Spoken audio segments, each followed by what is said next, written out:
Bienvenidos todos. En este video vamos a explicar la importancia en la lógica de programación que tienen los operadores. Uno de los aspectos básicos para un programador es la lógica. Y la lógica se compone de operadores, preguntas y repeticiones. Es decir, la lógica de programación contiene tres elementos. Claro, el comportamiento de estos operadores va a depender del tipo de dato que se esté manejando. La explicación para este video va a consistir en tipografía entera. Los operadores que mayor representatividad tienen en los lenguajes y en la solución de problemas son los aritméticos, los relacionales y los operadores lógicos.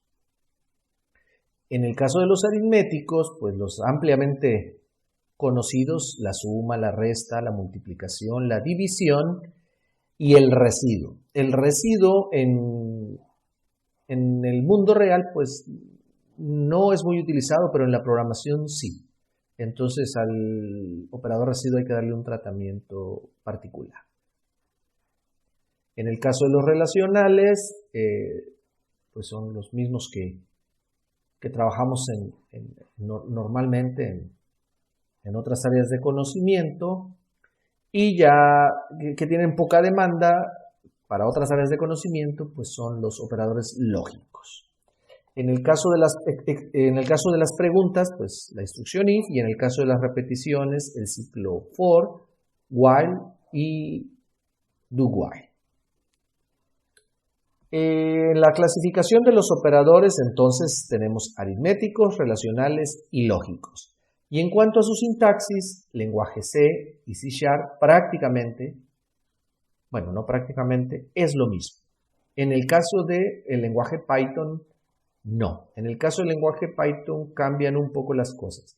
Solo se mantienen de la misma forma los operadores relacionales. Son exactamente los mismos en su sintaxis y en su forma de trabajar. Pero hay pequeñas diferencias. Por ejemplo, en los operadores aritméticos, Python no tiene operaciones de incremento y decremento. Y añade el operador potencia. Entonces, para Python, la potencia se determina con un operador. Para el caso del lenguaje C y C#, se realiza el mismo proceso mediante una función de biblioteca. En el caso de Python también aparece el operador de división, una sola diagonal, el cual lo que hace es hacer una división flotante, con fracción. Y en el caso de la doble diagonal es la división entera. En el caso de los lenguajes C y C#, el operador de división hace las dos cosas. Entonces, C y C#, dependiendo del contexto de la expresión, de dónde se encuentra el operador división, va a responder como si fuera una división flotante o como si es una división entera.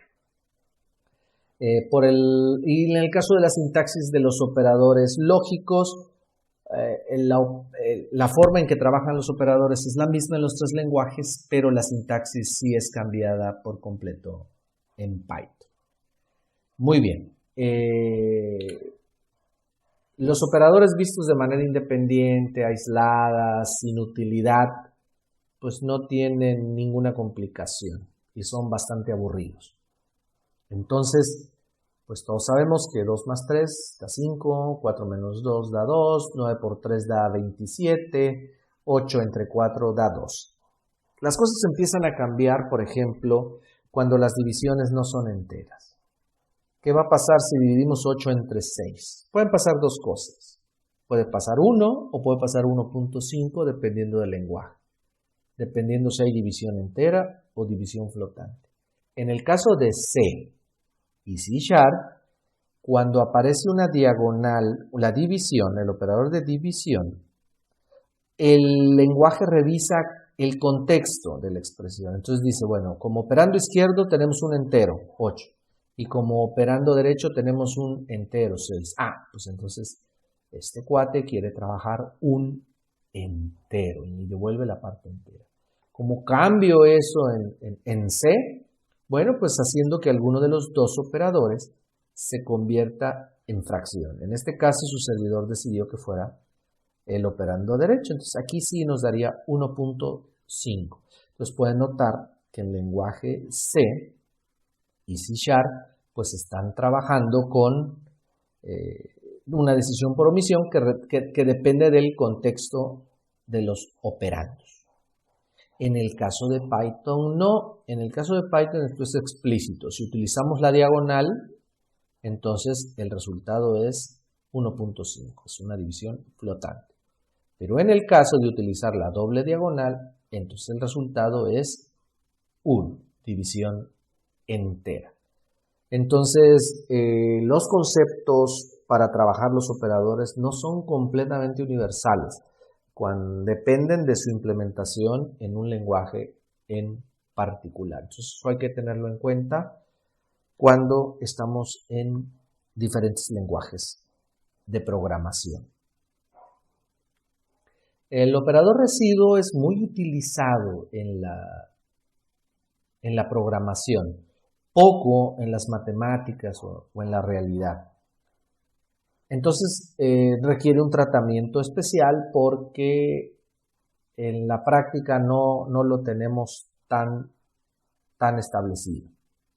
Entonces, creo que todos conocemos la operación de división y bueno, vamos a regresar a la primaria, a los estudios básicos.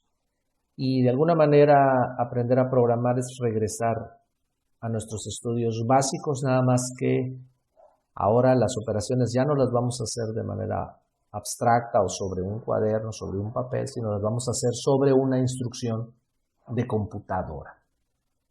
Entonces, pues hay que volver a lo básico y en el caso de la división tenemos dos resultados. Tenemos el cociente y tenemos el residuo.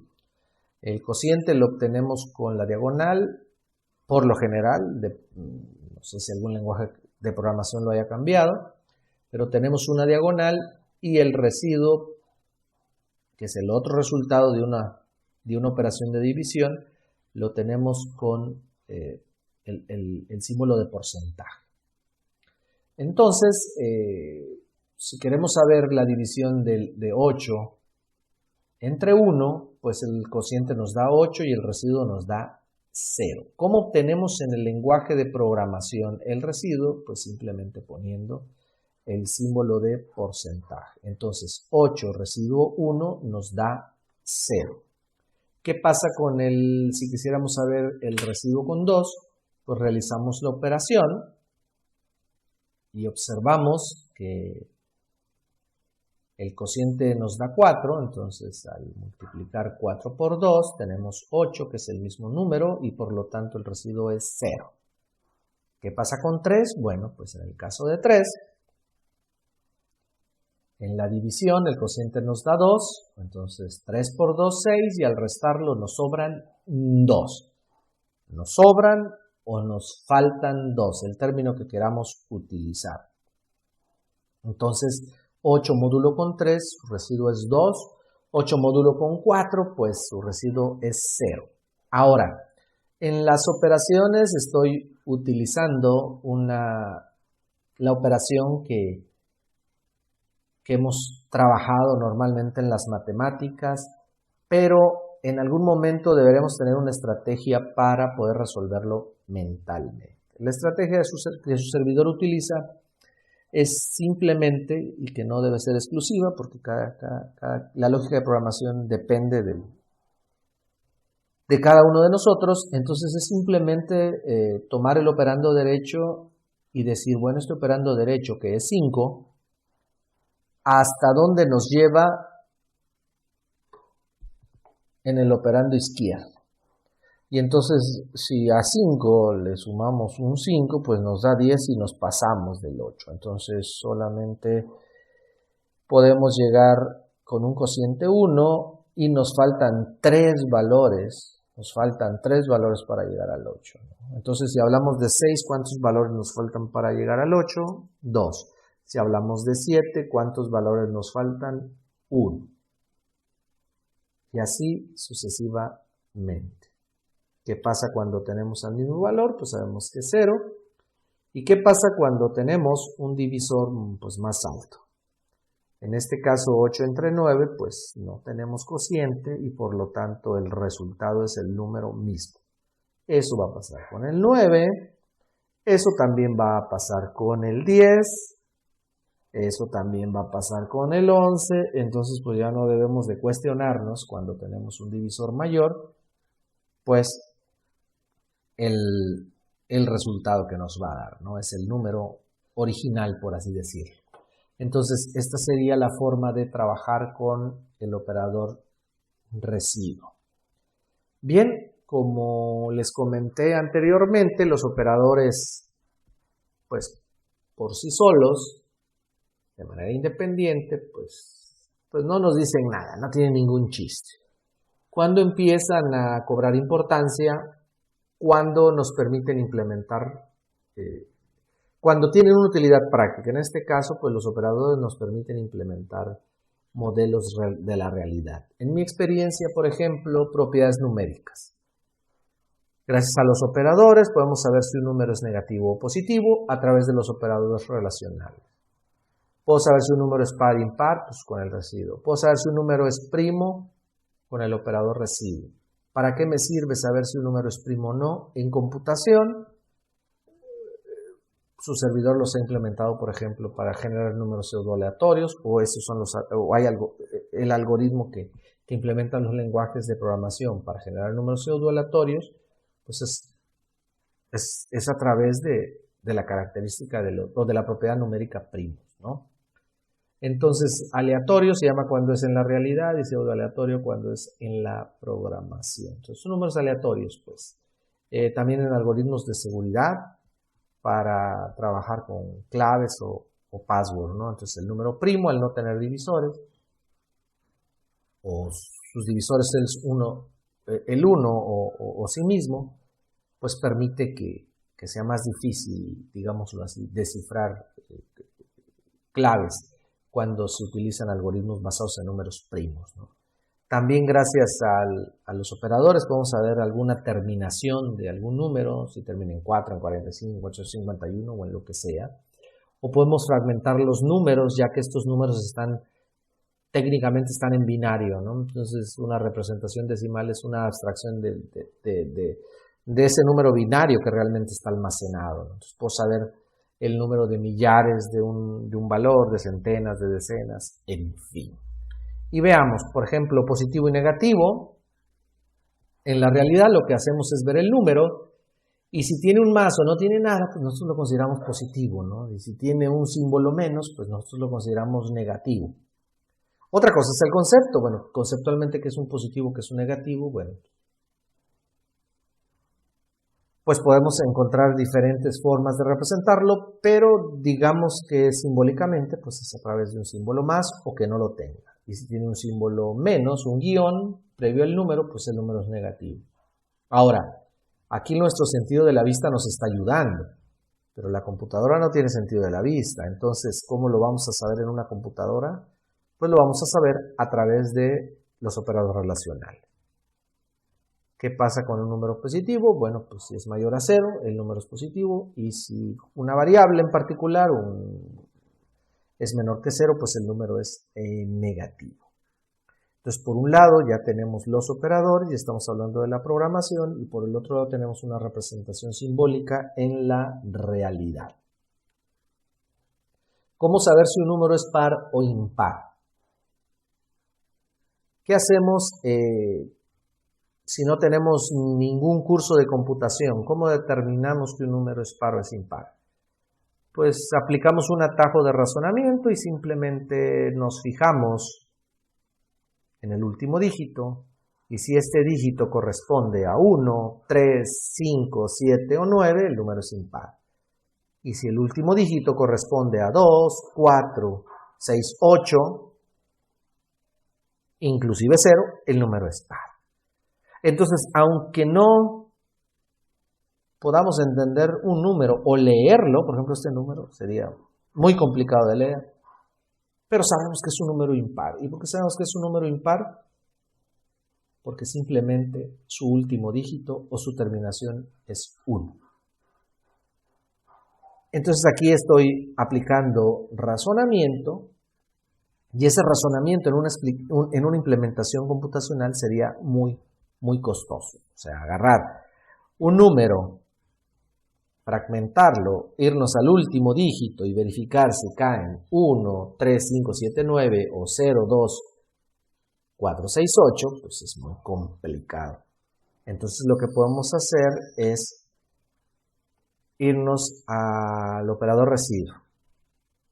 Entonces el número, el que sea, pues vamos a dividirlo entre 2. Y si su residuo nos da 1, pues la característica de ese dato es que es un número impar. Entonces si tomamos el 3, lo dividimos entre 2, su residuo es quien nos va a indicar si es par o impar. ¿Qué pasa en el caso del 8? Entonces en el caso del 8, su residuo nos da 0. Lo mismo pasa con el 6. Entonces, el numerador el cociente es 3, pero su residuo es 0. No sobra nada al dividirlo con 2. ¿Qué pasa con un número grande? Bueno, pues con un número grande, pues con calma la computadora va realizando la operación que corresponda. Si lo vemos en la matemática tradicional, pues habría que ir desglosando la operación hasta llegar al número 1. Entonces, de esta manera, la computadora puede determinar si un número es par o es impar, pues tomando el valor en cuestión, dividiéndolo entre 2, pero no trabajando con el cociente, sino trabajando con el residuo. Si en el residuo tenemos una igualdad a 0, entonces el número es par. ¿Cómo puedo saber si un número es impar? Bueno, tomamos la igualdad y la cambiamos por una desigualdad. Entonces, si tomamos el número, lo dividimos entre 2 y su residuo es diferente de 0, entonces estamos hablando de que el número es impar. Podemos trabajar una igualdad, trabajando por ejemplo con igual a 1, pero hay que tener cuidado con los números negativos. Entonces, para saber si un número negativo es par o impar, pues necesito también verificarlo con menos 1. Y a través de una operación lógica ahora, es decir, podemos tener un positivo o podemos tener un negativo.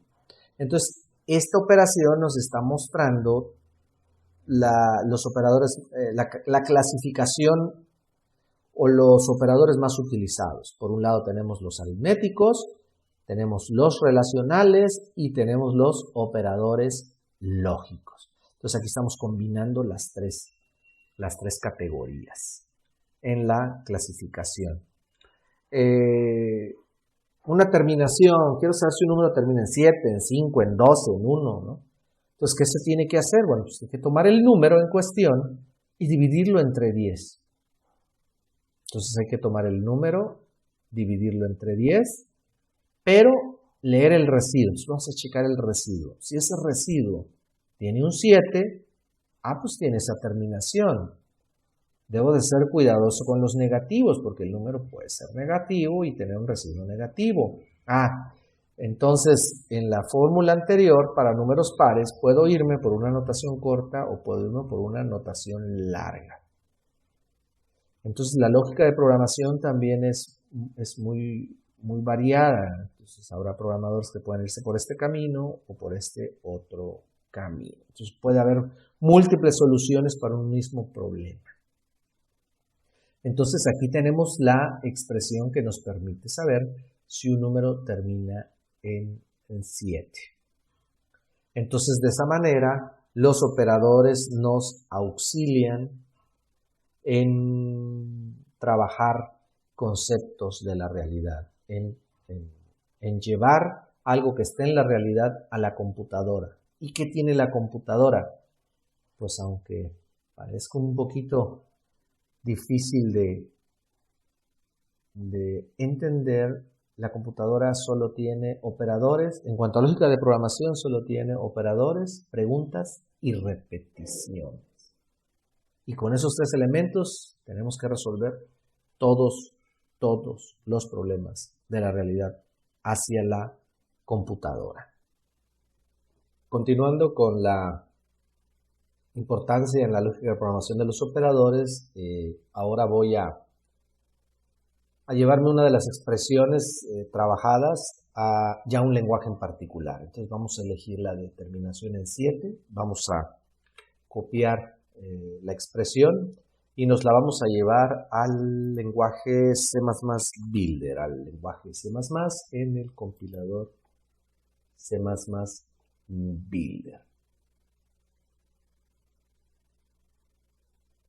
Muy bien, entonces para poder generar una aplicación, tenemos dos opciones. La podemos hacer a través de la opción crear un nuevo proyecto, si tenemos que está activa en la pantalla de bienvenida, o podemos hacerlo a través de la opción en el menú archivo nuevo, y ahí tenemos también la opción aplicación de consola. Entonces voy a activar desde la pantalla de bienvenida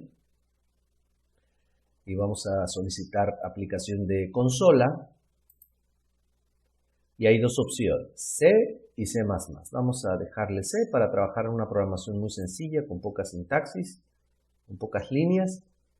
Y bueno, pues nos aparece el formato básico de la aplicación. Y lo que vamos a hacer es entonces pues escribir nuestras instrucciones. Entonces vamos primero a copiar la expresión. Se necesita entonces ya las variables de apoyo. Vamos a declarar una variable X, se va a declarar una variable X y vamos a asignarle el valor de 27. Vamos a asignarle el valor de 27. No va a haber interacción con el usuario, vamos a evitarnos unas líneas de código con eso y simplemente vamos a adelantarnos un poquito en el material y vamos a utilizar la instrucción if, que tampoco es tan complicada de arranque. Entonces vamos a preguntar si el número proporcionado, residuo con 7, es igual a 7 o a menos 7, para decir simplemente que sí. Entonces nuestro letrero también va a ser muy simple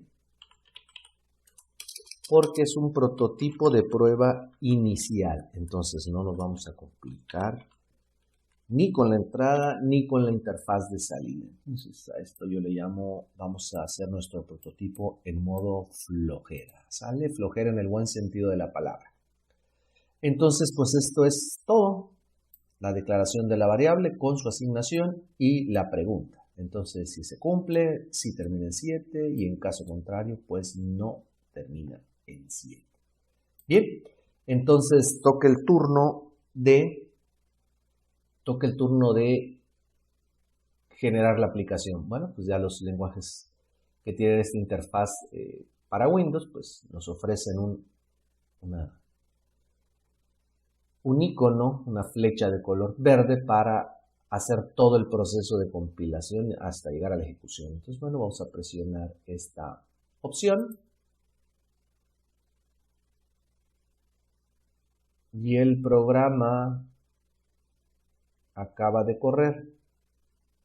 Se apreciaron movimientos en la parte de abajo, pero el problema aquí es que estamos trabajando desde la herramienta. Entonces el programa corrió en el sistema operativo y no nos deja ver el resultado desde allá. Entonces no tiene una pantalla de salida. Entonces vamos a utilizar una instrucción que es de lectura para que funcione como una pausa. Gracias a que estamos trabajando en C, no es necesario declarar bibliotecas ni nada más. Entonces nuevamente vamos a ejecutar la aplicación. Entonces ahora aquí nos aparece que sí, es decir, el número 27 sí termina en 7. Muy bien, entonces ahora vamos a hacer una validación con un número negativo. Entonces estamos haciendo las pruebas positivas, que sí lo sea. Entonces ahora a la variable x le vamos a colocar el signo negativo. Entonces ya tenemos el 27 y la respuesta tiene que ser que sí. Sin embargo, se aprecia que la salida es no. Bueno, ¿qué pasó? Vamos a cerrar la ventana de salida y revisemos la expresión. Al revisar la expresión nos podemos dar cuenta que aquí aparece un número 2. Aquí está el problema. Muy bien. Entonces, este es un error del clásico copiar y pegar. Hay que ser cuidadosos con eso. Entonces, hacemos la corrección, la cual viene desde la presentación. También en la presentación voy a hacer la corrección y creo que ahora sí. Entonces, haciendo esta modificación, el programa debe de trabajar adecuadamente. Ahí está.